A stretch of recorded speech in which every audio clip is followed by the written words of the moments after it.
guys, and welcome to Bomb Anime. It's your girl, Ruka and Big Boy Summer here, bringing you another episode of Paranoia Agent. You know what it is. Let's get right into it. The first thing that struck me in this episode was not even the subject matter of this episode, but Sakiko. How dead behind the eyes did she look in this episode? All the other women are smiling and talking about how cute Moromi is, and Sakiko is just numb. Her face is blank, her eyes are dead, she's just speaking in this quiet tone. I was like, what the hell happened to you? What happened to Shonen Bat? Making you feel relieved? So maybe he made her feel relieved, but she's gone right back to that same crazy office, and the problems that she was trying to run away from are right back there again. See, I saw that as well, and I thought something different. She gave me Amy Winehouse vibes. Like, if you watch a couple of interviews of Amy Winehouse, you see how out of it she is. And it reminded me of the troubled artists. The whole world is looking at you. You're there to perform. You're there to create something great. And you need a little help sometimes to be able to stay on top of it. Then you're called eccentric and amazing because you think different, or you're just made different. And really and truly, you're just numbing away the pain in secret. But that's the vibe I got from it, you know. Okay, wow. The second thing that got to me was the fact that the episode opens with them talking about the new Moromi show that has come out. So there's no news reports of any of the deaths that happened. Nothing like that. We're just gonna skirt over the whole thing, and we're just gonna talk about how cute this little toy is. No mention. It still came out. Am I the only one that was expecting something else? Yes, you were. And I don't know why you expected something else, because you called it. No one takes responsibility for Jack in this whole show. The episode came out, so they are happy. That is it. Who cares how many people had to fall on their swords or die because of it? No one cares. Show came out. Deadlines. Literally, dead lines. No one cares about the people who make the show. Yeah, I was actually gonna say that as well. It's like none of the people that made the show matter, because no one ever talks about the people who made the show. They talk about the show itself. They talk about the actors and actresses. They don't really care about the writer, the directors, just all the different people involved in the show. And I guess that's even when they pass away. Like, it's messed up, but this whole show has been messed up from the very beginning. To the left, they're all replaceable, baby. Every single one of them. So that means another studio is going to take up the mantle and carry on the next season or the next couple of episodes still. So let's head on over to the purpose of this episode. Keiichi and his wife. I can get why you thought they were the purpose of the episode. I didn't see it like that, clearly. I thought the purpose of this episode was to show the human condition, to show that we are resolute creatures when we put our minds to it. And even if we stumble and we fall sometimes, we get back up and we carry on with reality. I mean, she said it herself. Yeah, you caught me when I was slipping, fam, but I'm swinging and I'm ready. I ain't scared of you. I did not see it like that, because you're talking about reality, and she was talking to Shonen Bat, who is not only not with us in this world anymore, but she was watching him morph. Also, he smashed up her whole place, which he obviously didn't, so she did, and we had that whole moment where she had all these different faces and they were all speaking at the same time. She might have been talking about reality, but is that lady in reality? No, she is not. Even Keiichi spoke about the fact that he went on a week-long business trip, and she made meals for him for every day he was gone and left them on the table waiting for him. That is bizarre behavior. He said it's affecting her mind. She's not in reality. So I don't know how you got that from this episode. It was a joke, because everything that was being said, we saw something else. She's saying Keiichi said she's the only one for him, and then we see Keiichi staring at some next chick's ass. But he's not dead, is he? Come on, of course he's gonna stare. Okay, I'm not saying that, but like, her idea was this fantasy, and my dude was fantasizing, but it wasn't about her. I'm just saying. All right, fair enough. Yeah, you're right. But it comes to my second point about the human condition. Go ahead. Right. We tend to justify our situations. This is why we believe in the just world, where bad things happen to bad people and good things happen to the good people. This is why we can justify utilitarianism, where, you know, I don't care if the studio died, but did the show come out? Yeah, it's a success. That's how we can justify random freak accidents by saying it's God's will or this, that, and the other. This is why I'm saying that this is the two parts of the human condition: resilience and making stuff up to fit. And she showed both of them. She showed resilience. Yeah, she decided to go for the operation. That is the whole point. That's the utilitarianism of the whole situation. She wanted to kill herself, but she decided to persevere and go for the operation so that she didn't die. Then she decided that Shonen Bat ain't got nothing on her because she ain't scared of that guy, because she knows that her man is strong, will guard her and keep her safe. He's working more than 2 jobs, he's making sure that there's money in the house, and he's trying to keep her alright. Yes, he might fantasize about other girl them, but he ain't blind. Man needs to look sometimes, innit? But he's still there for his wife, even through sickness and through health. Keiichi, my dog, you are an example. My G said he is given up, he's at his limit, he can't do this no more. So while you're saying that, yeah, he did it for all these years and props to him, but then you've got her on the sidelines smashing up their house when they hardly have anything. This guy is busting his ass, 3 different jobs, getting late to all of them, running around left, right and centre, and she's here at home smashing up their little house that they have. Listen. While she's fantasizing that she's in a meadow. What is this, man? To the point he's even fantasizing that he ends up in a 2D world where everything is simple, and he admits that he was never interested in doing proper police work. He just wanted the simple cops and robbers. This is a child's dream.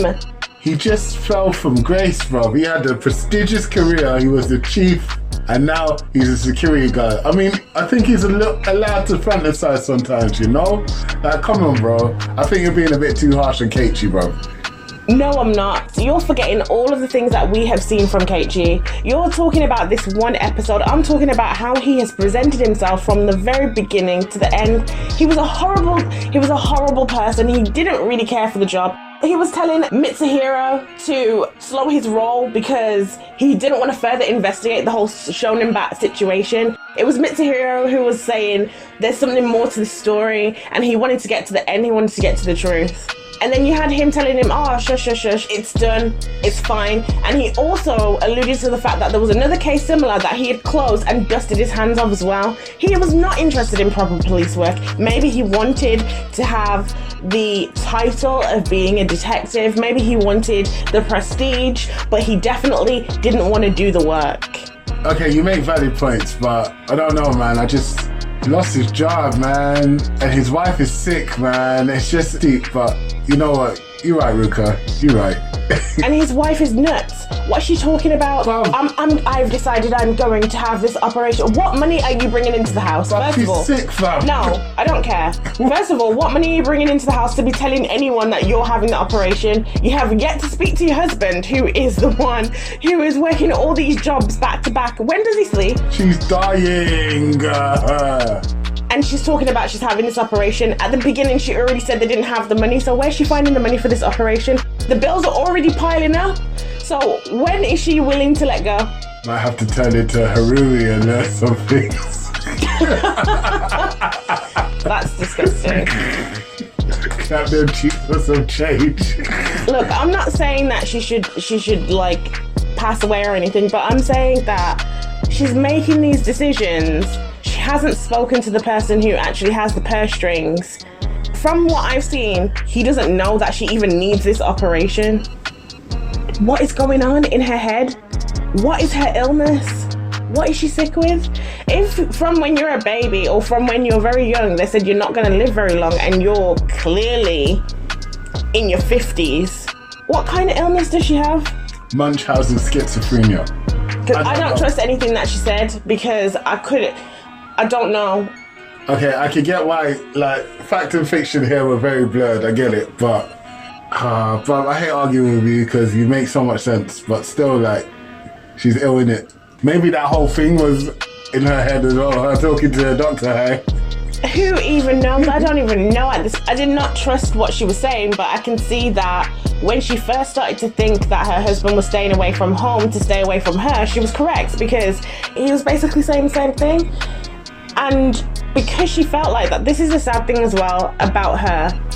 Because she felt those feelings, she was like, how could I think that about such an amazing man? I need to do better. And so she's ill. And she might not be going to work, but she's busting her ass in a whole different way. She's making sure that he has everything that he needs. She's trying to do more and more to make up for her illness, I think.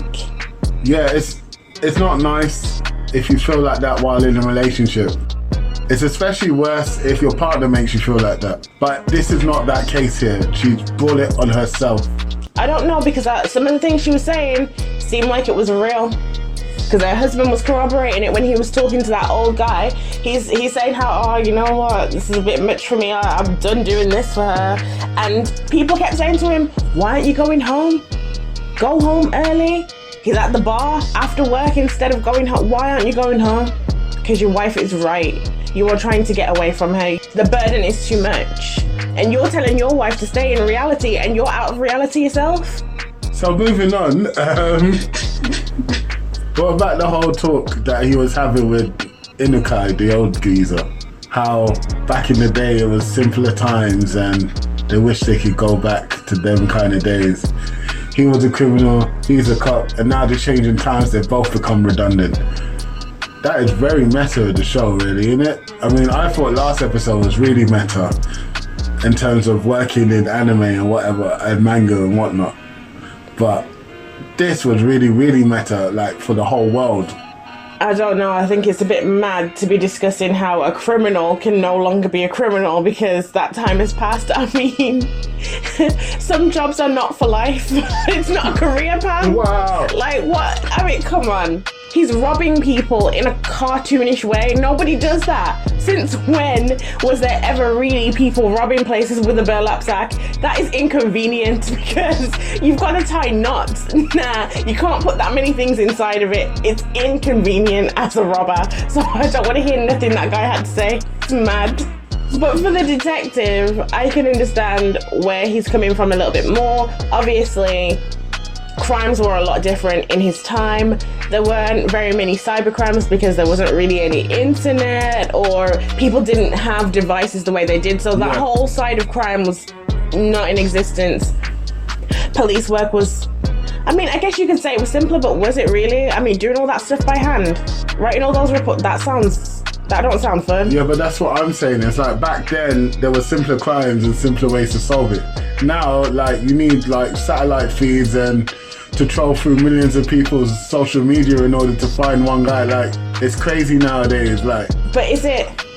It is. Okay, so you're saying like it was simpler to solve crimes and stuff like that, but think about all the cold cases that were around then because we didn't have the things that we have now. There was no way to test blood. So many criminals just went off. Being a serial killer was easy, especially if you were in a big country because you could just disappear. If no one saw you, it didn't happen because there was no cameras, there was none of that kind of stuff. So really, was it simpler to solve? Were you solving as many as you could have? If you were, why are we solving them now? Yeah, but that's what I'm saying. It was easier to solve because they just go, okay, case closed. Okay, close them. But nowadays, you can't do that. You can't just say, okay, case closed. Because some bright spot's going to be, well, have you triangulated their Bluetooth with where they said that they had that cup of coffee in Starbucks? That's our guy. And then they walked to the Starbucks. What was the name we wrote on that cup? Ah, it was Jimmy. Put Jimmy in the database. And when did Starbucks get your name right on the cup? See, back then it was easier to solve cases. You just close the case, silly. No, but at the same time, like, jokes aside, I don't want to disrespect detectives and all those people that were solving crimes back then because they were still doing a great job. In a harder time, maybe. It's really subjective, isn't it? Yeah, it depends. It's hard to put the finger on on it, really, you know? Yeah, what aspect was it that made it hard, and what aspect was it that made it easy, and what blends? Yeah, you're right. It's a bit difficult. However, as I said, they had the most powerful tool back then that they don't have now. Case closed. Boom. Solved it. I can't even deal with you. Look, Remember, nothing disappears off the internet. Once it's out there, you kind of have to solve the case. Like, these ones, as you said, if you don't see it, it don't happen, fam. all right, in this one, we're really on opposite sides, so we need you to answer some of our questions for us. Was it harder being a detective then or now? Was it really a simpler time? And what the hell is going on with this marriage? Like, does it need to be done and dusted? Please tell us. Is divorce in the works? Fam, Sean back couldn't even solve it, fam. And he solves everything. He attacks you, game over. He couldn't even do it. He was like, nah, fam, this is not my table. Don't forget to like, subscribe, and share. Peace.